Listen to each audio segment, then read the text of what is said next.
Good evening, everyone. Good evening, good evening, good evening. My name is Pedro Alvarado. I am going to be your moderator for the Epsilon Omega alumni chapter of Iota Phi Theta Fraternity Incorporated's presentation on Georgia redistricting. We've got a very powerful, well-informed panel of discussants to be with us this evening. Before we bring them on, however, I want to remind you that we would like for you to share this live stream with your friends. If you're on YouTube, share it. If you're on Facebook, share it. Let the people know let your friends know that we are doing everything we can to help people understand how important redistricting is to us and how it affects us greatly.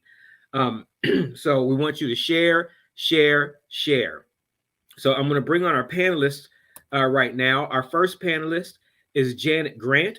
She is a recently retired healthcare executive from a 35-plus year career that spanned hospital administration, academic medicine, and managed care. She most recently was a regional vice president for Aetna, responsible for Medicaid health plans across the middle third of the country.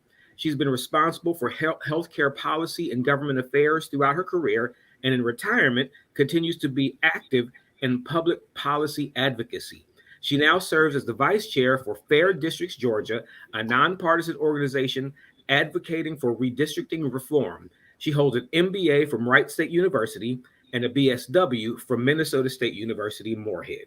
Please join me in welcoming Janet Grant. Thanks, Pedro. Happy to be here. Thank you so much for joining us. Is that Wright State University in Dayton, Ohio? Yes, it is. Well, I'm from Columbus, Ohio. Ohio. Yeah, IO. My son's a graduate from Ohio State. So awesome. My niece is in grad school there right now. So we just got back there from last week for Thanksgiving. So it was a long drive. But our next panelist is Marika Kilstra, and I'm hoping Marika will correct me if I mispronounce her last name. She is a redistricting coordinator at Faircount, who currently works to educate and involve Georgians in the redistricting process. She has previously worked to manage Faircount's PPE distribution program and coordinate Spanish and Portuguese language events about the census, voting, and civic engagement. Please help me in welcoming Marika. Thank you so much. Thank you so much for being here. And our third and final panelist is Soror Charisse Reyes, Esquire. Charisse is a senior attorney with the federal government. Her practice focuses on personnel litigation before the Merit Systems Protection Board and Equal Employment Opportunity Commission. She currently supervises a staff of 14 attorneys and paralegals who handle significant litigation matters nationwide.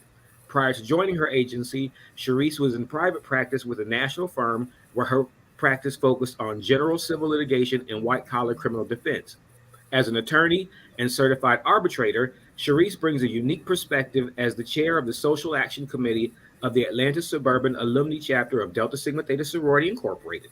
Over the last year, the committee has focused on issues related to the 2020 census, voting rights, voter suppression, voter disenfranchisement, and redistricting. Charisse currently serves on the Georgia cohort of the Delta Sigma Theta Sorority Incorporated National Redistricting Subcommittee. Ms. Reyes is a graduate of the George Washington University School of Law and the University of North Carolina at Chapel Hill. She has been a member of Delta Sigma Theta Sorority Incorporated for more than 20 years. Ms. Reyes currently resides in the Atlanta area with her two children, a dog named Fife and a cat named Q-Tip. Help me welcome Soror Charisse Reyes. Thank you so much for having me. Thank you. We're glad you could be here with us. So let's jump in with some questions. I've got some questions prepared. So the first question I want to ask is, what is the difference between redistricting and gerrymandering? That's for any and all of you. Okay, I'll go ahead and start, and others can jump in. So redistricting is a process that happens every 10 years, at least every 10 years. I think we'll talk a little bit later about some uniqueness that happens in Georgia that might happen more often, but it happens every 10 years after the census. And the purpose is to make sure that our districts, our congressional districts, our state Senate districts, et cetera, reflect an even amount of population. And so lines are redrawn in order to make sure that we've got equal population in each of those districts. Mm-hmm. Gerrymandering, on the other hand, is drawing those lines to favor one party over the other or one group over another. Our districts, our congressional. We're getting some echo back. Yes, I got it taken care of. I'm sorry. Okay, thank you. So gerrymandering is, the practice of really taking advantage of the redistricting process in order to advantage one group over another. And typically we think of this happening with parties. And our political parties, typically whoever is in control takes advantage.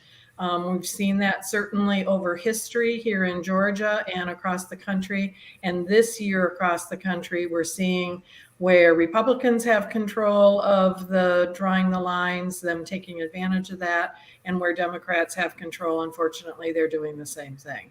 And so it's a process whereby people really don't have one person, one vote at the end of the day when gerrymandering happens. Is that what people is that what people mean when they talk about politicians choosing their voters as opposed to voters choosing their politicians? Exactly. Yeah, absolutely. And in fact, what it really boils down to is it's stealing political power from the voters to benefit political parties. And, I know we're going to talk about that later, but gerrymandering is offensive to a democratic society where you want the will of the people to be heard, but that's not happening when political parties and politicians are going in and stealing districts and stealing, quite frankly, the power from the people to advance their own agendas. And is this how we get political parties that have a minority population in a particular area, but have a majority voice in the local or the federal legislature? It can be. Mm-hmm. So it's okay, I'm taking this way to the extreme, but it sounds like it can lead to a form of a political apartheid. Yeah, what we talk about often is the fact that it really skews the system so that we have the kind of polarization that we think of that we have today. Okay. So we end up with, elections really being decided more at the primary stage. Mm-hmm. And so we end up with more political extreme kinds of candidates winning at that point, and then sailing through a general with either no competitive candidate from the other party, or one that has no chance to really win because that district has been skewed so much to one party's advantage. And so many of the things that we care about and the vast majority of Georgians' support, really just don't have any traction in the legislature because the legislature is so skewed. So things like common sense gun control, women's rights, voting rights, things that the vast majority of Georgians really agree upon, they don't get traction in the legislature because of that, the polarization that we have. Okay. Yeah, and another recent example of that was during last session, we saw a bill introduced to increase the minimum wage in Georgia, and it went nowhere because there was one party that favored that bill and one party who is the party in power who did not. But if you were to poll the majority of Georgians looking at that issue, people want to see wages catch up with the cost of living. I mean, even in Atlanta, it's not affordable. So when we look at our mayoral race that's happening, we have those elections, that runoff going on tonight. affordable housing was a prominent issue that was on the voters' minds throughout this election. But when it comes to legislation, under the Gold Dome, we're not going to see it pass because you have one party who is controlling the narrative. And quite frankly, like I said, and again, I speak for myself. I have to give that caveat because certainly I have my OOP on, and Delta Sigma Theta is a nonpartisan organization. We do not favor any political party, but we're looking at issues. Sharice Reyes is looking at issues. And when it comes to the issues that matter to Georgians, healthcare, we saw Senate Bill 202 pass that changed how we vote in the state of Georgia. And that was done because a political party had power and they had the votes to do it. That was not the will of the people. So the takeaway, and correct me if I'm wrong, the difference between redistricting, good and necessary because it reflects the population every 10 years. Gerrymandering, bad because it takes away political power from the constituents that politicians represent. Is that a fair assessment? Yeah. Awesome. I think gerrymandering is also just like when redistricting becomes bad, right? It's like using this process for kind of these evil, like self-serving ends. So yeah. Awesome. Thank you all. So let's move on. How does redistricting affect voting and legislation? Well, we kind of started into that conversation already. It definitely has an impact. Redistricting, as sometimes we say at Fair Districts, redistricting is not a sexy kind of topic. It's not the kind of thing that any of us wants to really care a lot about, but we really need to, because it undergirds really the rest of our political system. And if we've got, skewed districts, we're not going to have, the ability to really advance the will of the majority of the people and the kind of legislation. And I think, as Sharice said, we end up with bills like Senate Bill 202 coming out at the end of the day that, again, I believe most Georgians probably would not support. And, another example we saw just since 2020 was how Congress handled the pandemic and payments made to citizens during the pandemic. Remember, Georgia showed up and showed out to elect Senator Warnock and Senator Ossoff because we were sending a message, quite frankly, that we wanted those stimulus payments to go out to citizens who were in need. And so, again, when you look at how political power and redistricting and how we're drawing congressional districts impact legislation and the ability to pass it, you can look no further than the fight for voting rights, whether it's the John Lewis Voting Rights Act, whether it's the George Floyd Justice and Policing Act that will pass the House because they have the votes in the House, but will struggle to make it through the Senate, being split right down the middle, and then having, some members of political parties not voting with their party. But to Janet's point, we are a very polarized country at this time, where issues we don't see, right, our legislators are voting based on the will of the people always. Sometimes it's they're voting based on the will of their parties. And so, and I know we're going to get into this, and so I don't want to jump too far ahead, but when you look at what's happening with the 6th congressional district and the 7th congressional district here in Georgia, it looked like there was a target on Sora Lucy McBath's back, and they wanted her out of Congress. Why?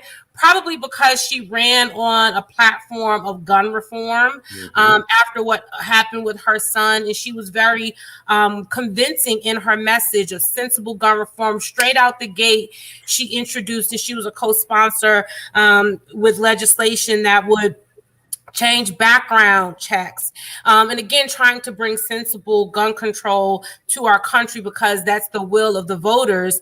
And they went after that 6th congressional district here in Georgia. Our Georgia legislature made it so that it skews more Republican. It was already sort of one of those districts that went back and forth, and Sora McBath won it over to the Democratic side with her election when they had not been able to do that. Remember Karen Handel and Ossoff and in that election. So I say all that to say,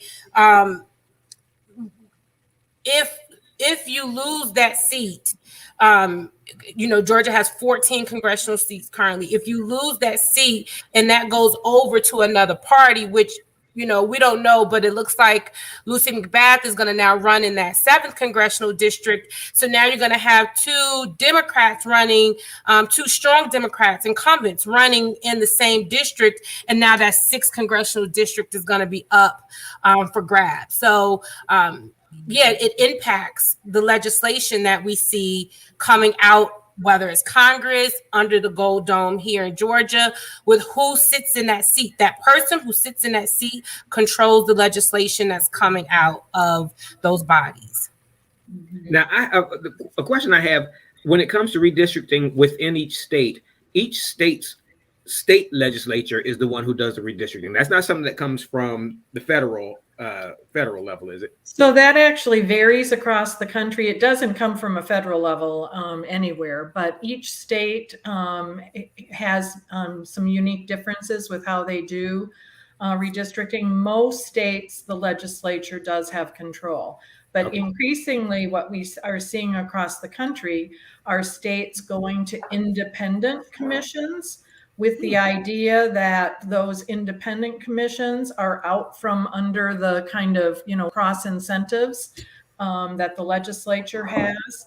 And so many states that have the ability to do citizen initiatives where they can sign a petition and get something on the ballot, they have gotten independent commissions on the ballot, and they have almost always passed overwhelmingly. Again, people on both sides of the aisle believe that we should have fair redistricting, and most people have been supportive of the idea of taking this out of the hands of legislators and putting it in the hands of independent commissioners. So that varies across the country. Some states also have kind of commissions that are advisory to the legislature, and then the legislature makes the decision. But here in Georgia, it is completely a legislative process. And given that we have surprise. Yeah, given that we have Republicans in control of the legislature, they were very much the ones who drew these maps and passed them through almost on party line votes. And I'm assuming that if Democrats were controlled, it would probably be the same. It would be the same. We're seeing it in states like Illinois and Maryland, New York, where Democrats are in control, and they are they're unfortunately also gerrymandering. We do have a number of Democratic legislators right now that are very interested in redistricting reform. I think the key is that we need to see them potentially gain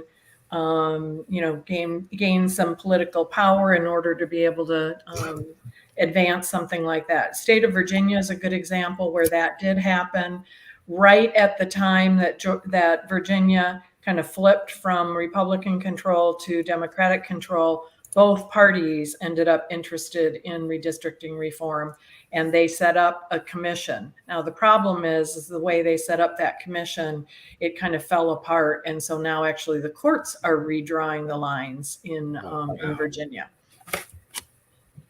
Awesome. Okay, let's move on. How does the census affect redistricting? Well, I'll start us out there, and then I know my partners from Fair District and Fair Count will fill in the blanks where I leave off. But as you know, Article 1 of the Constitution, Section 2, requires that we count residents in the country. And so every 10 years we hear the decennial census that comes up, and you heard all the organizations, all the D9, we worked hard, Fair Count, you had the New Georgia Project. So many Georgia organizations worked really hard to get information out about the need to complete the census, because the census is about apportioning political power and federal dollars. So when we talk about political power, it's those numbers that we use, that population count that they use of a state to determine how many congressional seats a state should have. So we know in Congress, on the House side, there are 435 seats, and they apportion those seats based upon the census population counts for each state. We know why Michigan lost a seat? What was that? Is that why Michigan lost a seat in the House? Yeah, and that's why Georgia, after the 2000 census, gained a seat. Georgia has had 11 seats, 13 seats, and now we have 14 seats, based because there's been growth in the state and people moving to the state. So therefore, that Georgia should have more political power in Congress. And so now we have our 14 seats. And so after that, and that's the reapportionment that we talk about. So after reapportionment is done and we divvy up how many seats in the House each state should have, then you have the legislatures or the independent commissions or the states that then go and engage in redistricting, which is the drawing of the lines for, electoral districts, whether it be Congress, whether it be the state House, state, other county commissions and things of that such. So the census is important because in addition to the distribution of federal funds, we're using those counts of the state populations to determine how many seats in Congress that state should have. And I know, Ms. Kilstra, I'm looking at you because I know Fair Count did a lot of work with Fair Count, and they are experts in this area. And so I love to hear from them on these panels. And Mariah, if you want to hold to your presentation, that's fine. But I do want to give you an opportunity to at least give us a preview of what you're going to share with us a little later on. Yeah, absolutely. I think that was a great explanation of kind of, just why the census matters and how it is used in redistricting.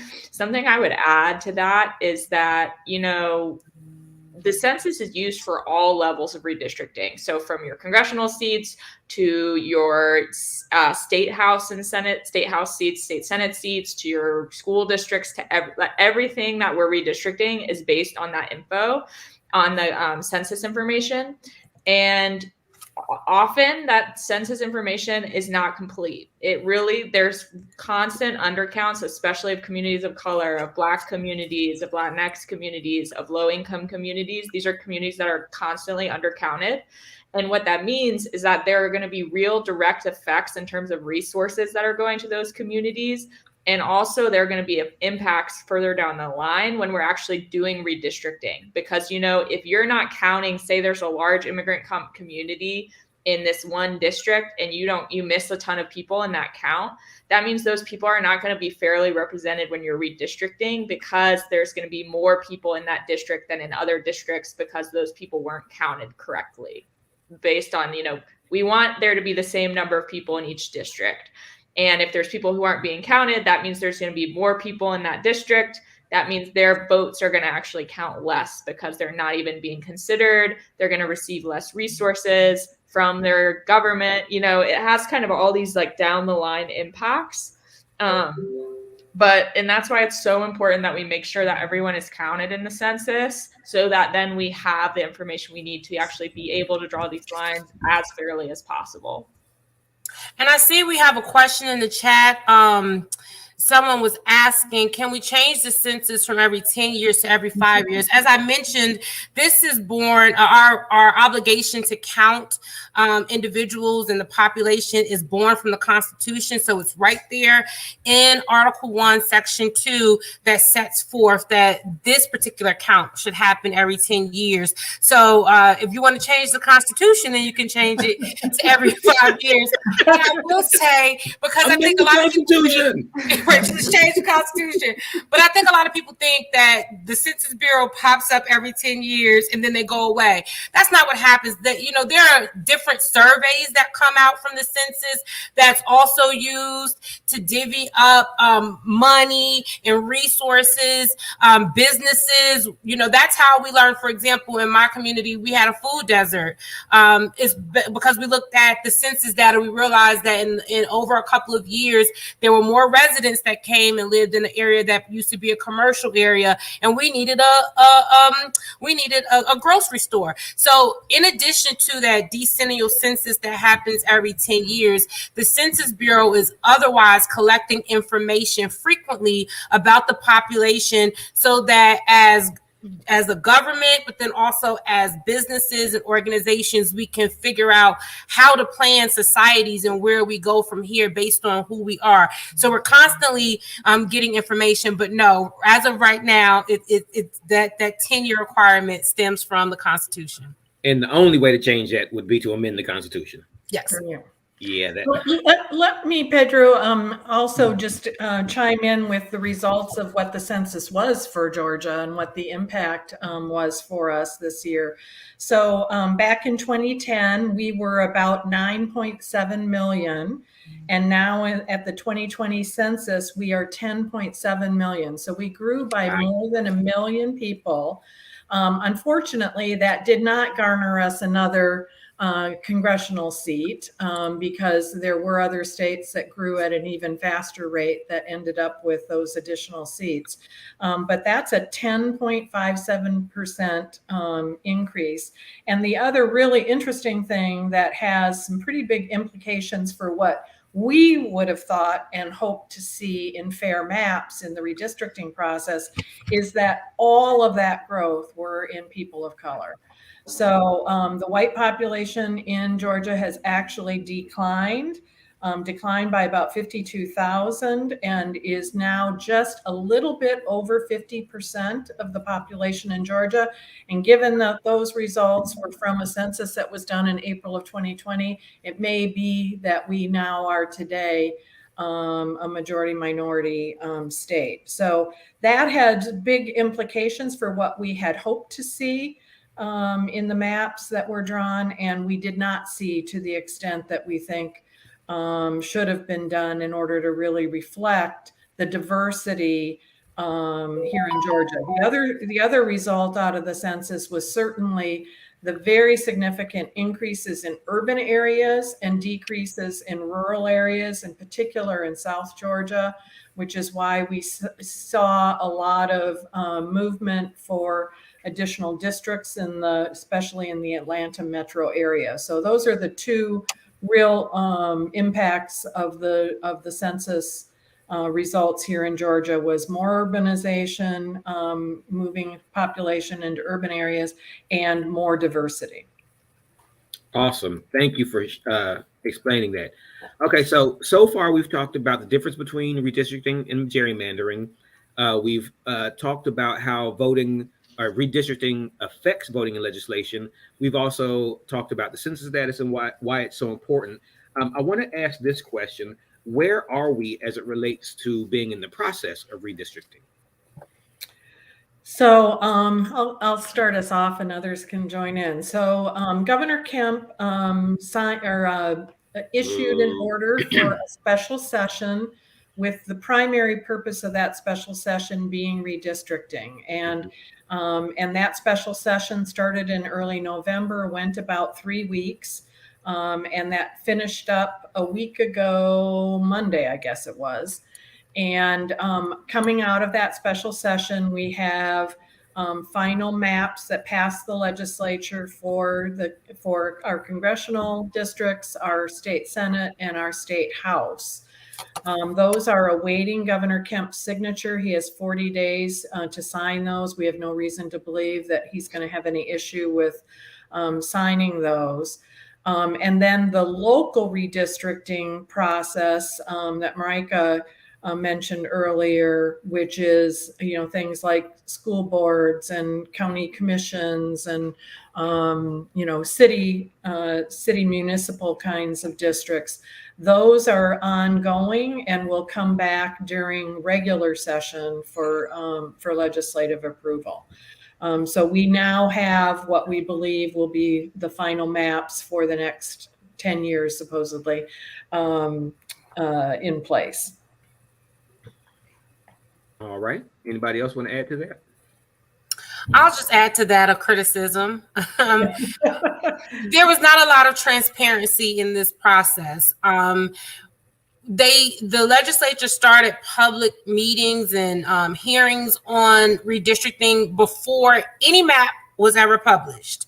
And then at the very last minute, I believe it was on the 20th, they allowed some public testimony on the maps. And, one of the things I say to anyone listening, your vote is your voice and there is power in your voice, right? So when it came time to, as Janet talked about, we saw the urbanization of the Georgia population.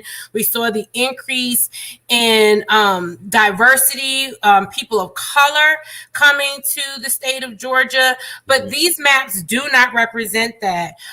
This was a power grab for one political party.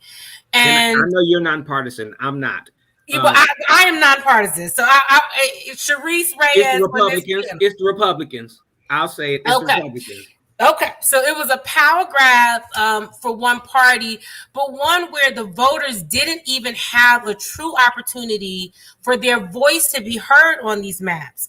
And that's why I know Ms. Killistra is going to get into this when Delta Sigma Theta, and particularly here in Georgia, we partnered with Fair Count. We had 14 different mapping sessions where we taught our members how to teach the community to draw maps so that we could have maps that we could go back to the legislature, back to our representatives when we're holding them accountable at the ballot box and say, you divided up my community and there was no rhyme or reason for it. So I know we're going to talk about what the average person can do, even though, as Janet said, these maps are likely the congressional and those state the maps in terms of under the gold dome. They're likely to be signed by Governor Kemp, but there is still power in your voice. You can still voice your concerns with this process.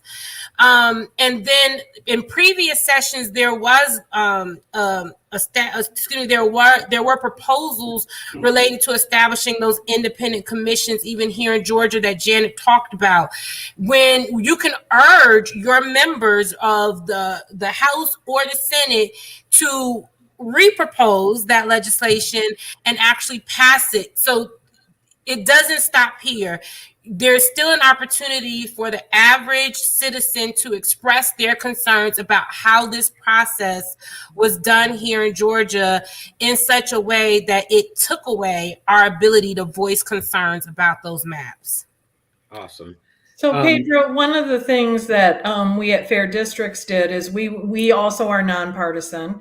We wanted to bring forward an objective way to evaluate these maps. And so that's really what we spent this year doing. We established a partnership with the Princeton Gerrymandering Project, which is one of the premier national experts on analytics related to redistricting. They've supplied a lot of the information for some of the biggest Supreme Court cases in redistricting.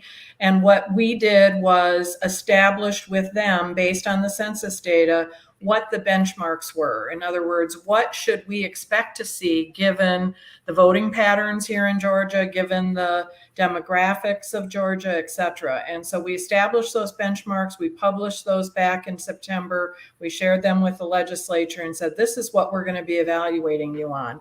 And then when the maps came out, we were very quickly able to evaluate the maps against those benchmarks. So, and Princeton assigns a letter grade. So for the congressional map that passed the legislature, it gets a C. It is off on partisan balance because, as Cherie said, it's really designed to lose one Democratic seat. And it has 0 competitive districts.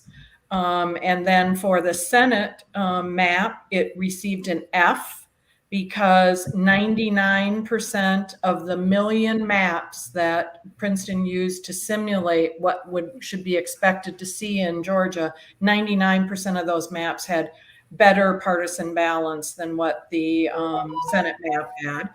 And again, very few competitive districts. And then on the House side, that map did get a B. There still is opportunity. I think it was something like 89% of the million maps had better partisan balance. And again, very low on, I think there's only 7 competitive districts. There's 180 seats in our House of Representatives at the state level, and only 7 are determined to be competitive seats under this map. So it really fails on all these very objective measures across the maps that unfortunately passed against straight party lines. And as Cherie said, let me interrupt you here just real quickly. When you say that they are non-competitive, does that mean that the way the parties are so strong that there is no way that whichever party is in the majority is possible for them to lose? Right. Wow. Yeah. So it's very skewed, and it's back to kind of the basics of gerrymandering. And Marika does a great presentation on this. And I know we don't have probably a lot of time for that, but it's packing voters in some districts and spreading them out in other districts in order to, have a partisan lean that's intended in order to skew these districts. So. Awesome. All right. I'm going to change gears here real quick. We only have a few minutes left in our scheduled time, and I want to make sure Marika has plenty of time to give her presentation. Before I turn it over to Marika, I do want to let you all know that I do see your questions in the chat. We do have some time scheduled for Q&A, and we're going to ask your questions then. If you want to start populating the chat with your questions now, however, that's perfectly fine. And when we get to our Q&A section, we'll bring those over. That's number one. Number two, I want to share with you all that on Sunday, December the 5th, the Epsilon Omega chapter of Iota Phi Theta Fraternity Incorporated will be celebrating our 45th Charter Day. We will be having an awards banquet and gala.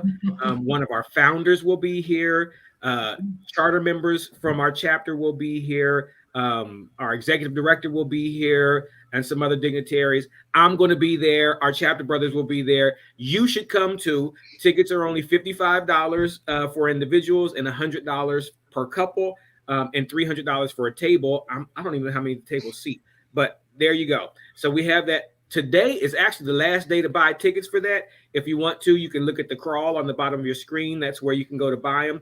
www.atlgradiotas.com/45th. All right, there's my advertisement. Boom, boom, boom. Now my chapter president is going to let me keep my job. So, Marika, I want to come to you and let you have you do your presentation over the fair count mapping. Absolutely. Thank you so much. Yeah. So, one of the things Ms. Reyes was talking about so well was, how can people actually get involved in this process? And she spoke some about the mapping sessions that we've done in partnership with her sorority. And one of the really best ways that you can get involved in this process, which often can seem so far away, so difficult to access, really opaque to people in a lot of ways because politicians are keeping it that way intentionally, is by drawing a map of your community. And so we use this tool called Representable to do that. And this is the link that we use. It's representable.org/drive/fair-count. And if you can go along with me as I'm doing this, you can watch me do it real quick and do it right after this event tonight, but it takes less than 15 minutes. And it's really an incredible way of making sure your voice is heard in this process. And that, as Ms. Reyes said, if your community is split up in a way that is decreasing your power, your ability to advocate for what you need together, then, you know, after the fact, these maps, this testimony can be used on record and potentially in legal cases to show and to hold politicians accountable for kind of splitting up our communities in this way that decreases power or has these effects. So it's really a really important way of getting involved. And I'm just going to walk y'all through how to do it. You don't have to be an expert in redistricting. We get people to do it all the time who literally have never heard of redistricting until the day that we're drawing maps with them. And all you're doing is drawing a map of what you think your community is, what's important to your community, basically the people who you would want to elect elected officials with, or, you know, who you live in community with. And that's just giving legislators, giving the people who are drawing these maps, because as Janet said, we are still in, you know, they've drawn these state and national level maps, but we are still drawing these local level maps for school boards, for municipal districts, for voter precincts, where you go vote. All that is still being redrawn and often has a really greater impact on our lives, I think, day to day. And so this is a really good way of giving legislators the information they need and potentially holding them accountable if they do decide to gerrymander, unfortunately. So I'm just going to show y'all real quick how to do this. Again, here's the link, representable.org/drive/faircount. Make sure you use this link, because that'll make sure that we at Faircount will receive your map and then can hold legislators accountable for their mapping. All right, so I'm going to go here. This is the site. It kind of tells you, you know, what's going on, describe your community, draw a community map, share your map. You'll see down here, this is our drive link and name. It just shows, you know, I'm with Faircount. We are a nonprofit, nonpartisan organization. We don't advocate for any specific candidate. We just want people to have their voices heard in this process and be able to be a part of this process, which has such an effect on our lives. So here's some questions if, you know, you want to go over it. A lot of this has been discussed today. How does redistricting work? What are the criteria in Georgia? There's very few used in Georgia. What is a community of interest? And that's kind of just an official jargony term in the redistricting world, but that you can just think of it as people you want to elect people with, people who you would want to be represented with, you know, your church, your neighborhood, people you send your kids to school with, things like that. So I'm just going to show y'all what some maps look like real quick, if it loads. Let's see. So here you can see all the examples of maps that have already been drawn. So I'm just going to click on one and it'll pull it up. And you can see it's kind of just this section of, you know, right outside Macon, defining what someone sees as their community. There's going to be a section where it's asking you questions. You only have to respond to one of those, and that is going to be publicly available. So anything you write there, people can see. As you can see, just the name of the community is public here. Your name, your personal information, none of that's going to appear publicly. But this is kind of what it looks like. Oops. I don't know why my computer just did that. All right. Yeah, so there's an example for you. So I'm going to head back to this page with the original link I shared, and I'm going to go ahead and go down, and I'm going to hit get started. So here, if you haven't done this before, you have to sign up. That's just to make sure you're a real person. There's no other reason for it, really. It's so that also you can go back in, access your map if you want. There's kind of some cool things you can see once you draw your map, so it's helpful to be able to return to it. So just use an email, put in whatever password you want to use.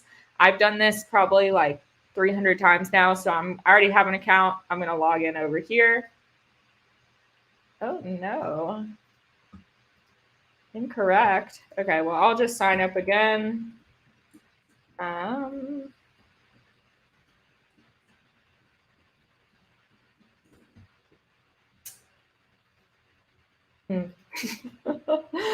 Let's see.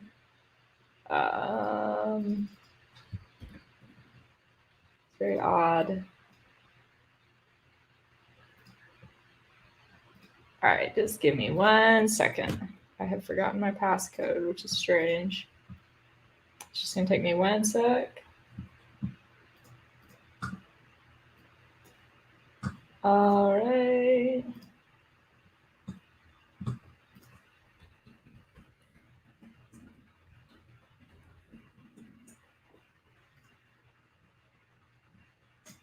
Okay, I think we should be good to go now. All right, awesome, thank you. All right, so we're trying this again.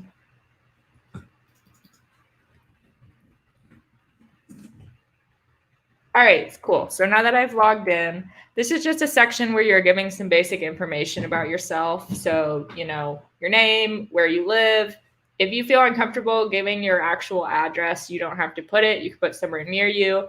This information is just going to us. It's just to show you're a real person again so that people don't, you know, spam the system in some way. So I'm going to put my old address that I lived at, and I'm going to hit next. All right. Oops. Okay, so this is a section that's kind of taking testimony. You know, you're just answering a few questions about your community, what makes it special, maybe, you know, some things to define it. And this is really going to help you actually think through how you want to draw your map. And so it's really helpful to actually take your time with these questions if you can. You don't have to answer all of them. If you're like, I don't know what our community needs and concerns are, don't worry about it. You just have to answer one of them. So there's 4 different categories: community activities and services. And if you click on these blue categories, it pulls up some questions to help you think through them. So communities, activities, and services: where do people gather? Where do people socialize? Where does your community access services? You know, things like that. That could be where people shop. It could be schools, places of worship. You know, if you have like a lake in the area that people go to a lot, pretty much however you want to answer that. So for me, I could say something like, there is a park, Bessie Branham Park, oops, in the neighborhood that people frequently go to. There's a small commercial district and many historic AME churches that are important to the neighborhood. And it's helpful to use details here, right? So if there's a park, name the park. If there's a certain, you know, landmark, you can name that landmark. That's just giving them a clear idea of where you live. So that's the only one I'm going to answer for now. The other questions, cultural or historical interests, you can think of, you know, what is my community like culturally? Are there certain religious groups or ethnic groups or languages? Anything like that. Economic or environmental, that's just, you know, where do people work? Is there a main employer? Are there some environmental concerns? Things like that. Then community needs and concerns. This can be anything you would want a legislator to know about your community. It does not have to do with redistricting. But basically what you're doing here is you're painting a picture of your community. You're giving legislators the information they need to be able to make sure that they're not splitting up communities who need to be represented together, and that they're actually making sure that your community will get the representation you need. So it's good to take a little time on this. I just answered one question. You can just answer one if you want. Then I'm going to hit next once you're done down here. Then I'm going to name my community. So I'm going to name mine Kirkwood Community. That's the name of the neighborhood I lived in. But if you were drawing, you know, a community for cherry farmers in a certain area, you could name it that. St. Peter's Church Community, if you're drawing, you know, your church, people who go to your church. And then here you select, you know, main topics relevant to your community. So, and you can hit this plus if you want to choose other ones. This just helps people, you know, see what's important. So immigration, if there's a lot of immigrants in your community, multicultural, pets, I don't know, religion, roads, things like that. Whatever you think is relevant and important to your community, you can select them here. And you can choose up to 5. So then I'm going to hit next. And then this is the fun part. So you've answered these questions. You have, you know, kind of a general understanding of your community, what you want to show people, what you want to show legislators to make sure that they can draw maps as fairly as possible. So now you're actually going to try and draw your community onto a map. So the first thing you do, what I just did, you just look up your address, you hit search, and that'll pull up your address, your block, your census blocks. So this is around where I lived before. Here's this park I was talking about. You can see there's a church here. There's an elementary school here. This is the commercial district I was talking about. So you can zoom out and you'll see that there's all these little blocks. Those are census blocks. And all you're going to do is you're just going to select blocks that you think include, you know, people in your community or places you go frequently, services that you really frequently access in your life or that your community does. So I'm going to start out, and you can zoom in and out here. You can use smaller units if you want. If you're in a rural area, I would highly recommend this. And you just press this button in the bottom left. Switch to smaller units. That's kind of annoying in an urban area like this because it's really small. I don't want to have to hit all those buttons. So I'm just going to use larger units again. So I'm going to switch back. And now all I'm going to do is I'm just going to think through, you know, my life. I'm going to think about my community, where people live. So this is my block. I'm definitely going to include that. This is the commercial district I was talking about that people often go to in my neighborhood. So I'm going to include that. And the way you select things, when you put your mouse over it, it turns gray. If you want to include it, you click on it and it'll turn blue. And that means it's selected. So the one thing is you have to make sure that it's all connected together. You can't have these two pieces here being different like this. So what I'm going to do is, I think this is all part of my neighborhood, my community, so I'm going to include it here. So I'm going to click it. Now it's all connected. It's okay. If you chose something over here by accident and you wanted to remove it, just click on it again and it'll remove it. All right, so I'm thinking through, okay, all this is Kirkwood. I'm going to include that. I, you know, take my dog to this dog park all the time, so I'm going to include that. This is a MARTA station I use sometimes. I'm going to include that. This, I think, all is within my community. Then you're going to think through, you know, where do I go to the hospital? Where do I go? Or, you know, where do I get health care? Where do I get groceries? Things like that that are essential to your life.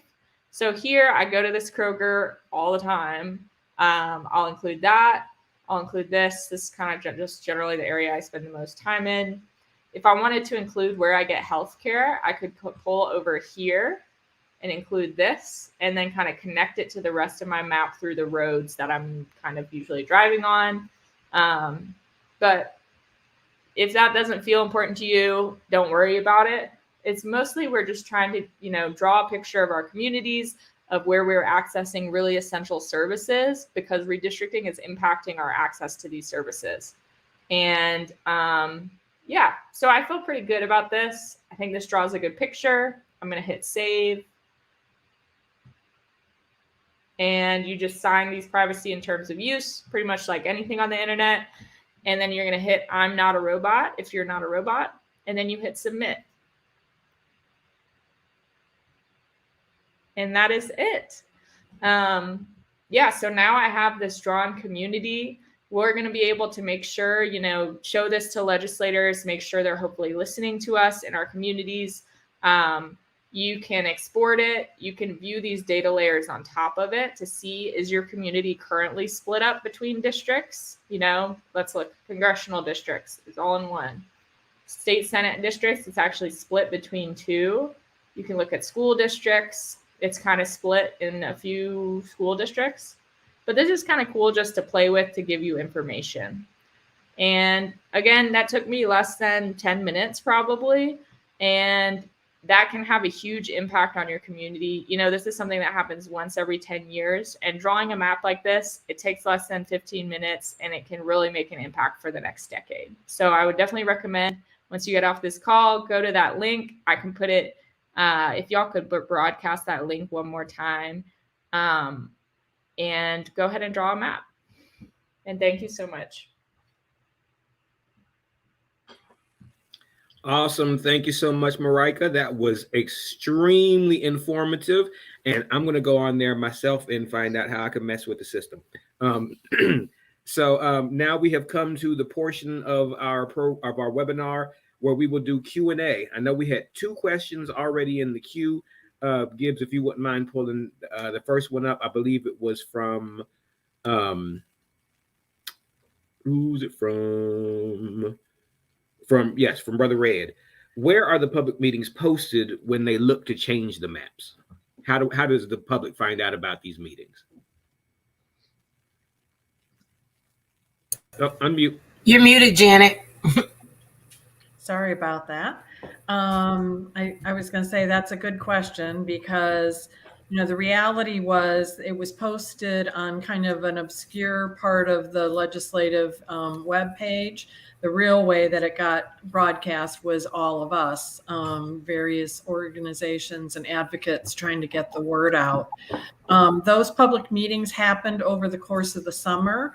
And as Cherise said, they happened prior to the census results being had or any draft maps being had. So they were more about, what people were looking for. And the top 3 things that we heard across all of those meetings that happened all across the state were people wanted fair maps, they wanted transparency in the process, and they wanted a chance for additional public input after the maps were drawn. Unfortunately, when the maps came out, we had the state Senate map and the state House maps were literally released the day before there were legislative hearings set. So very difficult for people to know about that, to get there, to be able to express, to even be able to digest what those maps were and what they meant. So I agree with Cherise's comment that the transparency in this process really lacked, certainly didn't uphold what the people asked for in all of those public hearings across the state. And the next question comes from Cleavon Parker. He asks, is flipping voting the state legislators the only way to affect redistricting gerrymandering? Well, I mean, we also talked about, in theory, right? If you put pressure on your representatives to pass legislation that would require this process to be done by an independent, nonpartisan commission, that's another way. But the reality is, what did I say earlier? Who sits in the seat? They vote for the legislation. So if you under our current, the makeup of the under the dome, you may not be able to pass that bill. And one thing, again, like I said, I'm nonpartisan. So Mr. Brother Pedro, you'll say it for me, I know. But there was one political party that saw the writing on the wall when it came to the population shifts and changes in Georgia, and used this as an opportunity to solidify and snatch their power for another 10 years. Yeah, and to that point, again, back to the objective analysis that was done by Princeton, and we brought forward, is that despite the fact that, again, all of the growth in the census, 1 million people, all of that growth was people of color, we saw little to no increase in majority minority districts, minority opportunity districts in these maps. They pretty much stayed with what was really required, what they thought was required under the Voting Rights Act. So I do expect that we are going to see a number of organizations considering or filing litigation on these maps. We haven't really talked about it up till now, but there's, the avenues for taking maps to court have somewhat been limited also by the Supreme Court rulings over the last number of years. And so really, violation of the Voting Rights Act is the primary avenue. And I would expect that we're going to see some challenges related to these maps on that front. And on that, I'll just say, because I see in the chat, someone said, is there nothing in place to keep that from happening? As Janet just said, there are checks and balances in the system. And if you go back to 2012, 2013, the NAACP Legal Defense Fund filed suit in the state of Georgia in Fayette County, because at that time, when it came to the Board of Education and Board of County Commissioners, they had at-large districts as opposed to, or at-large voting practices as opposed to districts. And the result of that was it basically kept Black voters from being able to truly participate in the process of choosing candidates who represented their interests, their needs. Using the census data and getting information from those Black voters in Fayette County, the NAACP went in and filed a lawsuit in Fayette County, Georgia.